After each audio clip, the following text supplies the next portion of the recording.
Hello everybody and welcome to the C++ code editor. To start things off, I'll be going over the design of our code editor, basically giving you a tour and showing you a surface level view of what our code editor is capable of. So let's go ahead and run it and get started. Right here is the text area. This is where you write the code or where the open code will be displayed. Down here we have the console. This will let you know if the compilation was successful or if there were any errors and what those errors were if you had them. It also lets you know when the execution is finished, but the actual output of the program will be displayed in a pop-up command window.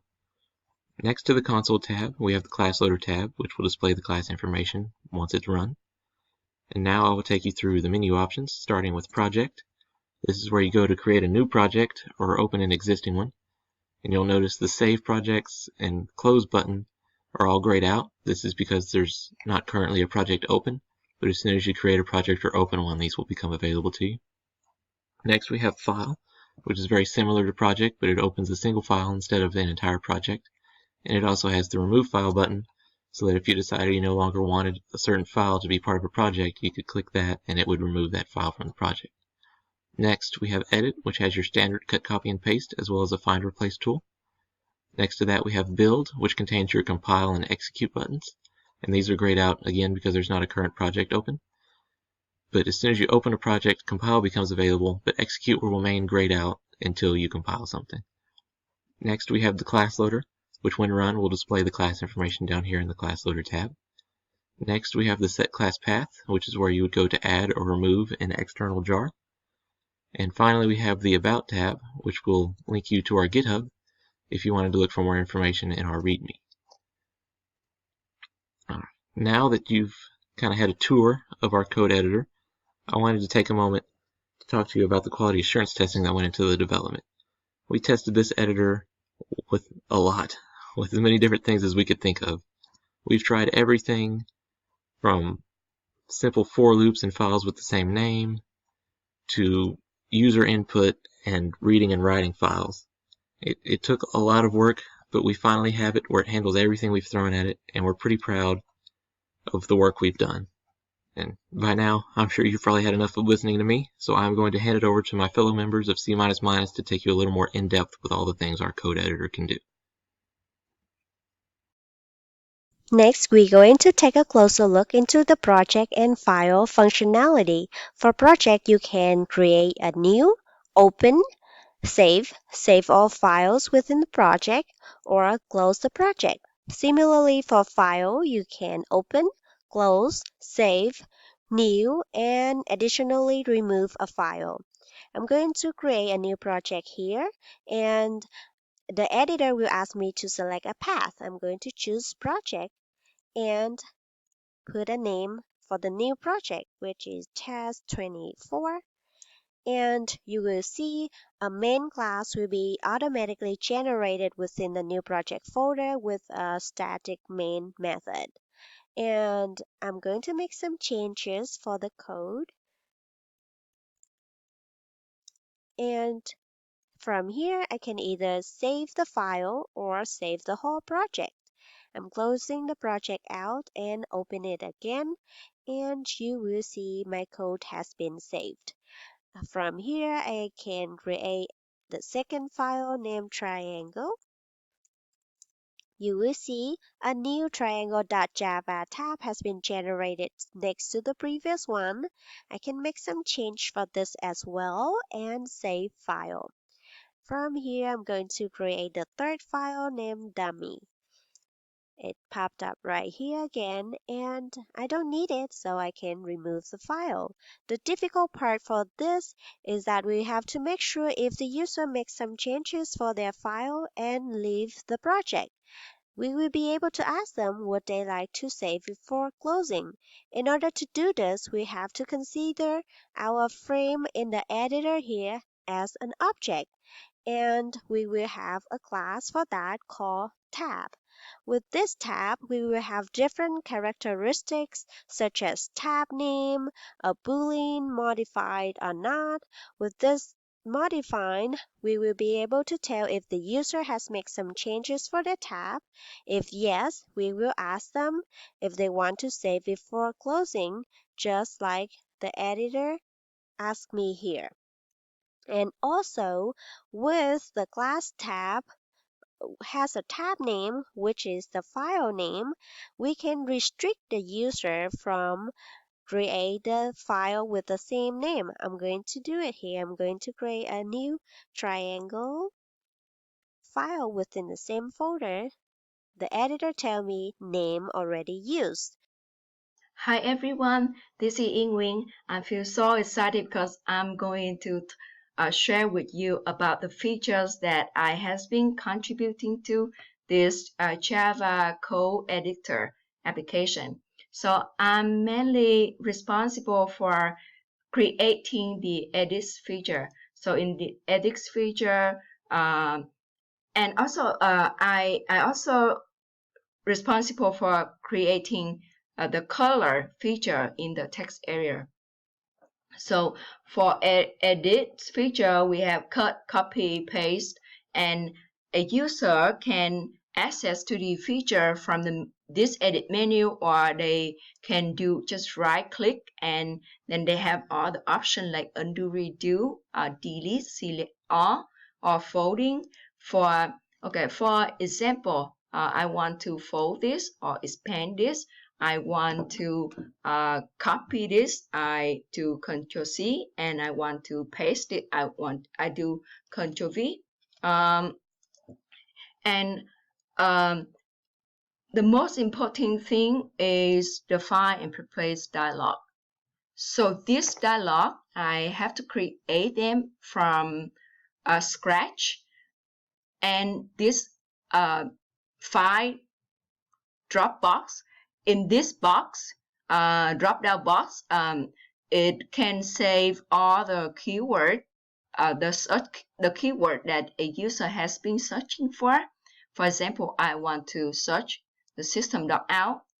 I do file forward, file next, or I can do file backward, file previous. And now I don't want to find. I want to replace all of these with system.in and then replace all. So let's see the result. Okay, so yes, we're successful. All the system.out now replaced with system.in, but I actually don't want to do it, so I just want to undo it. So another feature is the color. So in this, I use the blue color for if, else, while, and for.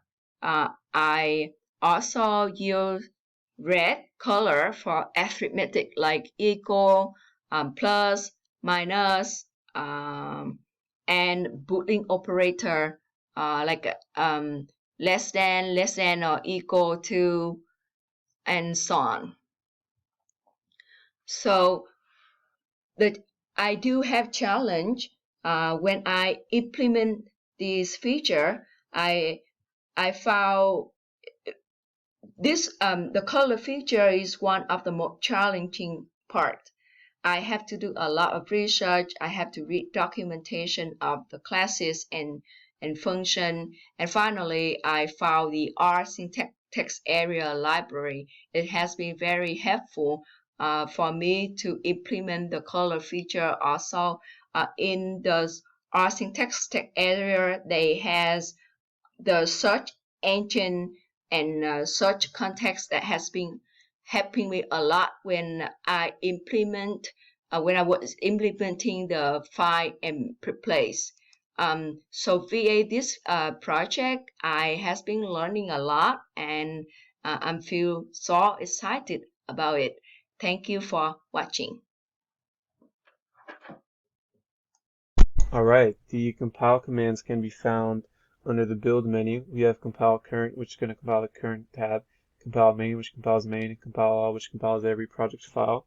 So let's go ahead and compile current. And it was successful, so it's going to output success.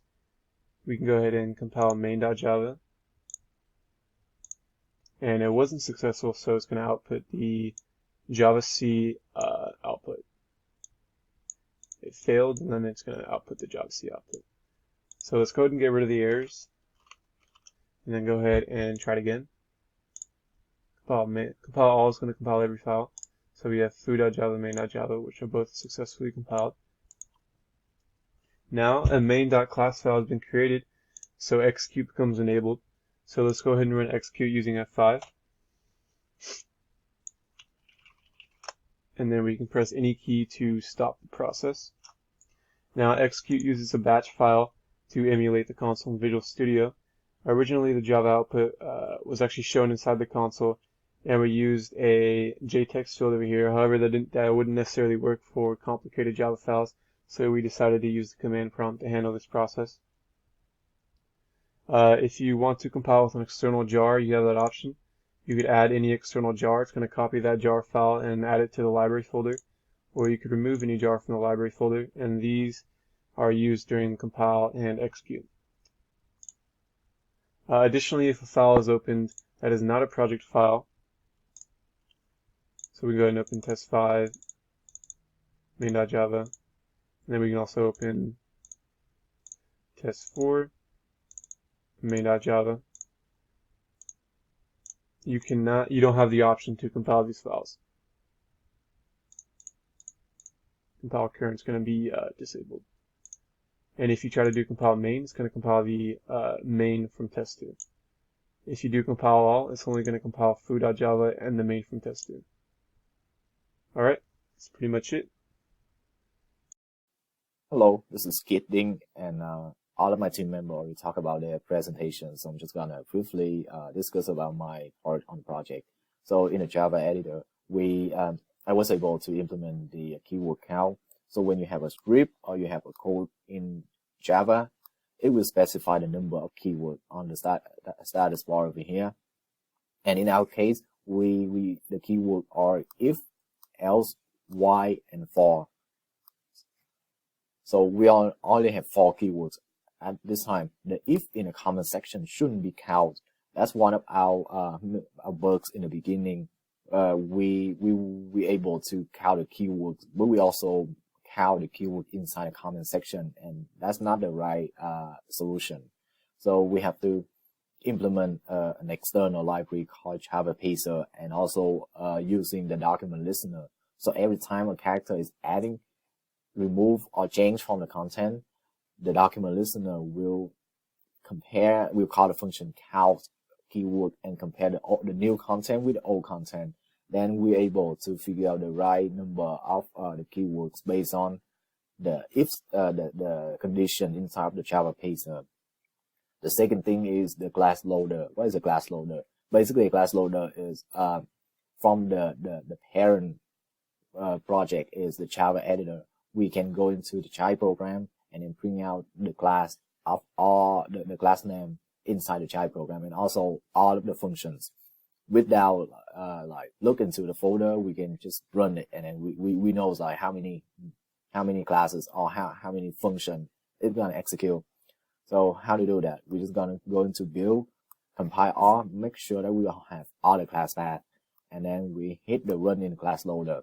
So it's gonna show us the class, the main class of the child program, all the function in the child program, the output of the main class in the child program, the break, which is the class also in the child program. The function of this is output, the last class, and all this output, and also the function of that. But because in the class week, we didn't have any function, so that's why you cannot see any function in the command.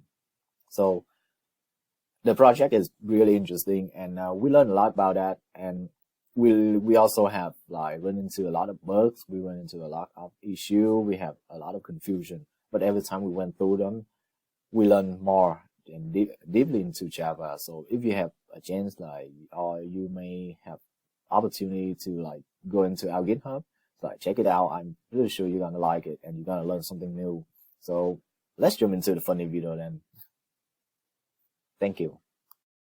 Surprise, it's me again. Before you go, I just wanted to show you one of our favorite tests to run in our code editor.